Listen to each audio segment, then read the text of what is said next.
Still got a froggy in my throat. Trying to do better. Yesterday we talked about the icky.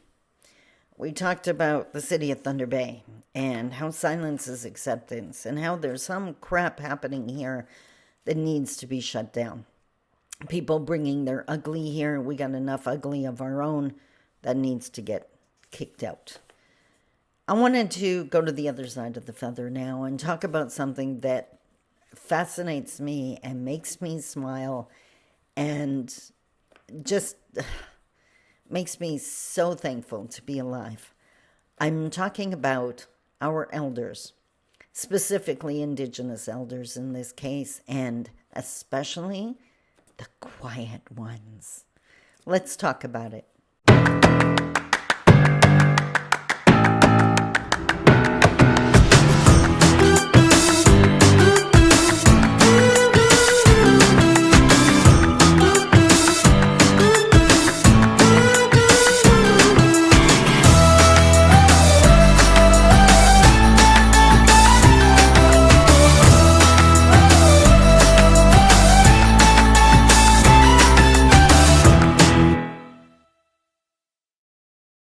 Bonjour, Mishko Paganon, Quain edition of Mundo Dem. Hi, everybody. My name is Sandy Boucher with a frog in my throat. I'm Red Thunderbolt Woman of the Loon Clan, a proud member of Seine River First Nation in Treaty 3 territory in Northern Ontario. And today I wanted to talk about the elders, specifically the quiet ones, because to me, in so many cases, I don't want to make this a stereotype, so I'm not saying in all cases, but in so many cases, those quiet elders that often just sitting at the back of a room smiling or giggling, it has been my experience that those people are so often the epitome of wisdom. So I just wanted to do a little refresher course here on medicine wheel teachings, and I'll put an image up of the medicine wheel. So it starts in the east, where the day starts. So the first stage are the babies, and by the way, every single one of these stages are sacred and have valuable teachings to share. We can learn from every single stage. The babies. The stage of rapid growth, of intense learning, where we master huge things like walking and talking, and just the growth in that stage is amazing. And so often we're fascinated by the babies, but then we quickly start judging the toddlers because they don't conform. We need to watch the toddlers and the babies and learn from them. So we have the babies, the infant stage, and then it goes into the youth stage. And the youth stage is another stage of learning, but it's higher learning now. This is often where the activists are born. The youth are starting to learn about the world, and excuse the expression, but they're often their response is WTF. What in the world's going on? Why are you allowing this to happen? Why are we keep doing this? Just the passion of that stage, and often it is silenced, which is ridiculous. Those are our warriors, and they should be taught how to express their message, how to use their voice, how to paint signs, how to rebel against what doesn't work for them in a healthy way, because if they don't, they turn that anger and that frustration with the world inside towards themselves, and that's where it gets dangerous. So baby stage, youth stage are learning stages, and then we go into the adult stage. And in my humble opinion, the adult stage is an action stage. I know many adults that are still learning, and I wonder if they're nervous of moving into their adult stage, because in the adult stage, you not have to start sharing your truth. You have to start doing things. You have to actually put action into play. You have to act on all you have learned to make the changes that are needed.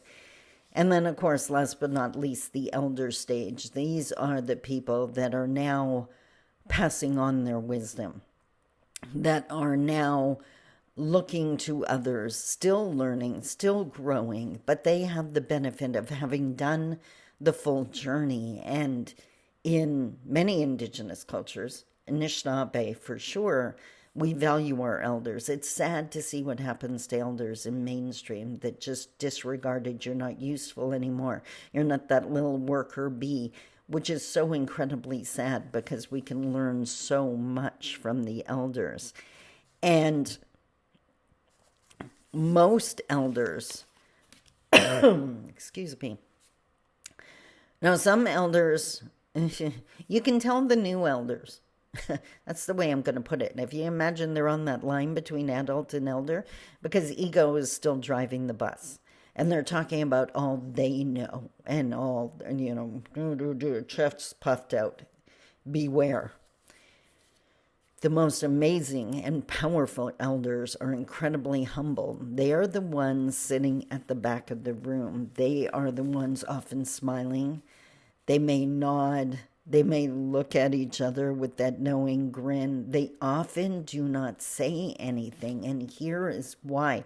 If they're asked directly, in my nation, if they were offered tobacco, not all the nations use tobacco, but if they were asked to share a teaching, the elders know without a doubt that if they give us the answers to a problem, and we believe in their wisdom and their knowledge, and they don't need us to believe in them. They're good. They've done their journey. But they know if they help us figure out our own answers, then we start to believe in ourselves.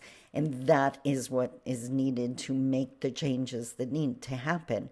So elders, the most powerful elders are not the ones that give you questions. They give you answers to consider. They give you tasks to perform so you can figure out your own answers. So beware the elders that talk the big game, because that's still the ego trip. Like I said, the most amazing elders are so quiet. Watch for them. Observe what they do. They are listening. They are there if you come to them with humility and do the work that they ask you to do. They are so powerful. And I just get a kick out of their smiles, their knowing smiles. The story that always comes to my mind was when I wrote my first book, which you can't see. Yes, you can. It's right here. Honorary Indian. In our culture, we are taught to go deep. That when you hear something, you need to contemplate it. You need to think about it. What was the deeper meaning when the person said that? Where did that come from? Were they in pain? Do they have some kind of, they're doing it for their own purpose, or what were they alluding to? What did they want us to find? It's not a negative, it's a positive. And I noticed when my first book came out, which is a huge book about healing, I wrote it just after I lost my mom. I was so desperately trying to write down her teachings and everything that she had shared with me because I was scared stiff I was going to forget them. And because of that, that book has become a bestseller. It resonates with people that are hurting. It resonates with people that are grieving. But when it first came out, I was hearing comments like, geez, the stories in there are so nice. It's a daily motivational guide. So there's a little story for every single day. And the idea is you read it and then you sit with it and you think about it. And you come to find the lesson that you needed to hear. And it may be totally different from the lesson that your partner takes from the reading or your best friend, but you will find the answers you need if you take the time. And that wasn't happening. People were just reading it at that mainstream, superficial level, just read the manual, do what it says, no reflection, no growth. And I realized they were missing so much. So I went to a beloved elder, Frida McDonald, loved by so many. I just loved the way her face lit up and she would start laughing. Every time she saw me, she was just, there was so much more life than could be contained in that tiny little body. And I offered her tobacco and I explained to her what I just explained to you. And I said, they are missing so much. They're not going deep. They don't understand. I don't know what to do. because that book could help them so much more if they just took the time to go deep. And in true elder style, she grinned, she giggled a little bit, looked at me and said, I guess you're going to have to teach them. Be careful when you ask the elders a question. It's going to involve some work to get the answer. And I've been trying to do that ever since. And Frida has gone on to spirit world now, but she lives on in us, as do all of our amazing elders. So watch for the quiet ones. Watch for the ones sitting at the back room just nodding and smiling. Don't write them off, because that's where the wisdom resides.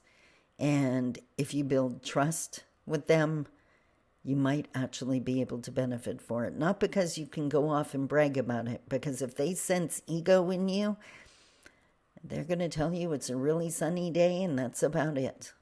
But if you are Indigenous and these are your elders and you care for them and quietly, patiently just listen, you can learn so absolutely much. From the elders, from the babies, from the youth, and from the adults. Whatever stage you're at, honor who you are, what stage you're at, while honoring the other stages as well. I just had to share about our amazing elders because I just cannot, I can't imagine life without them, because I wouldn't be able to do my life without them. And I am totally okay with acknowledging that. Until tomorrow, I love you. Take care. Bye-bye.